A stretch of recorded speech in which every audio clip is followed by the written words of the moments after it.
Thank you, Professor Stamp, for that excellent and well-deserved introduction. Once again, my name is Ashley Young, and before I begin my presentation, I wanted to give a brief anecdote on how I became interested in Black sitcoms. Growing up, my favorite pastime was television. I went to sleep watching television. I woke up watching television. It was just a passion of mine.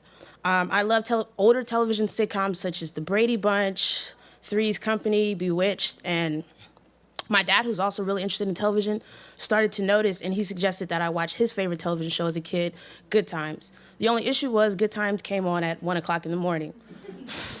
So my dad would wake me up, and we would literally go in his room and watch Good Time for hours until it came off.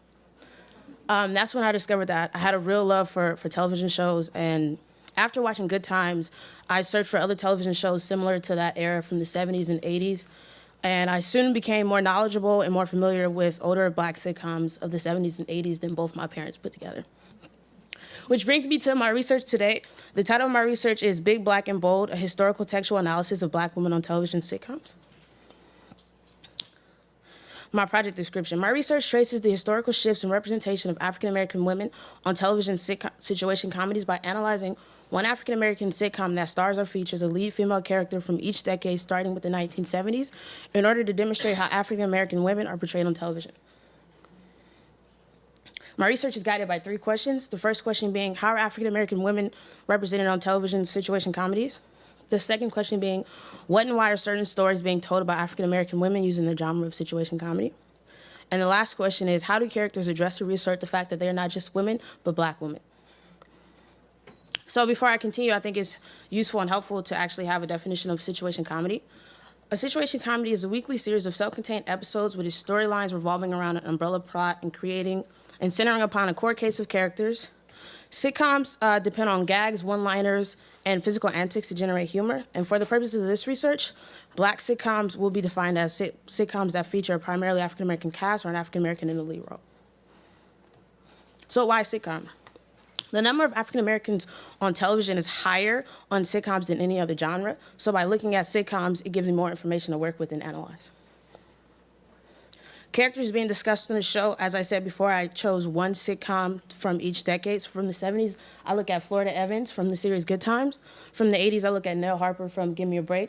From the 90s, I look at The Women of Living Single. From the 2000s, I look at The Women of Girlfriends. And for 2010, I look at the newly aired BET show Read Between the Lines, looking at Dr. Carla Reed. Other characters being discussed in this research are Sandra Clark from the 1980s sitcom 227 and Tasha Mack from the 2006 sitcom The Game. I use these characters to argue that despite the fact that Black women on sitcoms have increasingly become middle class, skinnier, lighter skinned, and less likely to identify as Black, they continue to be represented using the same stereotypical images that have been used to represent them since the 1970s.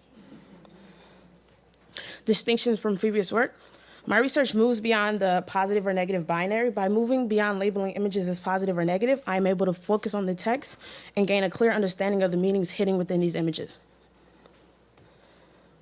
My research also looks at the intersection of race, class, and gender. And I also put African American on television from different decades in conversation with each other instead of discussing them as separate entities. So this presentation is subdivided into 4 subsections, the first being repetitive history, the resurgence of stereotypes. The use of stereotypes remain common practice when representing Black women on sitcoms. The first stereotype is the mammy. The mammy is one of the oldest and familiar stereotypes associated with Black women. She is characterized by her weight, her lack of sex appeal, her dark skin complexion, and her faithful service to white people. The mammy originated in the South during slavery to help explain the domestication of certain slaves allowed to live inside the homes of slave masters. The stereotype gained increased visibility after the abolishment of slavery when Black women were forced to work for white people as maids, laundresses, housekeepers, cooks, etc. Give Me a Break was actually the last sitcom to feature a mammy. The mammy stereotype was able to continue from slavery until the 1980s because at the time of the show's airing, images of African Americans were based on white perceptions and white assumptions, and white audiences were comfortable with the image of a sassy yet subservient African American woman. So here are 2 visual examples of the mammy from the 1980s sitcom Give Me a Break. Word? Oh, that's cliche. What's a cliche? That's a Black woman serving pancakes to a white kid. Here's another visual example. But it's not that special. I'm only one of thousands of today's black women who are out there making it.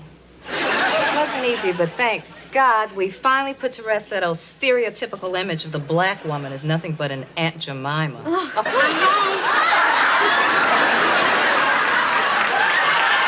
So the Aunt Jemima is a stereotype similar to that of the mammy. The word mammy was actually never used on the show Give Me a Break, but as you can see, the show used humor and parody to mock the fact that Nell Harper was a mammy and to make it less significant and less controversial. The next stereotype being discussed is the Jezebel. Similar to the mammy, the Jezebel stereotype originated during slavery. The Jezebel is the image of the oversexed black woman with a long history in U.S. popular culture. The stereotype originated, as I said, during slavery, when slave masters forced black female slaves to have sex with them, and as an excuse for their actions, they blamed the woman. Jezebels use sex and their bodies as tools to get sexual satisfaction from men. Here's a visual example of a Jezebel from the 2000 series Girlfriend. I realized something. I am not a sex addict, okay? For those people, sex controls their lives. They're willing to sacrifice everything just to fulfill their desires. Now, maybe I'm a hedonist or a connoisseur or an aficionado, possibly a fetishist, but I am definitely not a sex addict. I'm just a person who likes to have lots and lots of sex. Lynn? The Jezebel is merely one example of how black women's sexuality became embedded in the stereotypes that are used to represent them.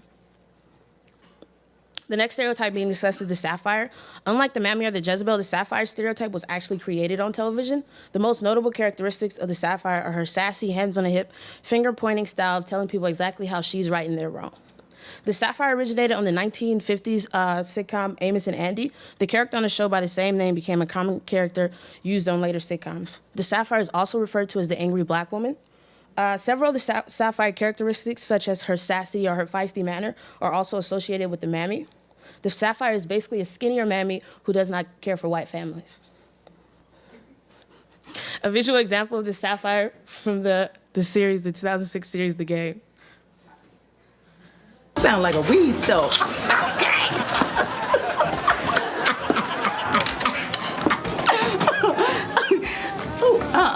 Girl, obviously I got on my invisible suit. You know, the one that only come in black. Girl, let me get off this phone and be seen. Excuse you. What?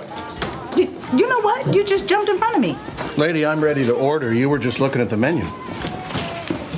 Just because I'm looking at the damn menu don't mean you could just wobble your ass in front of me.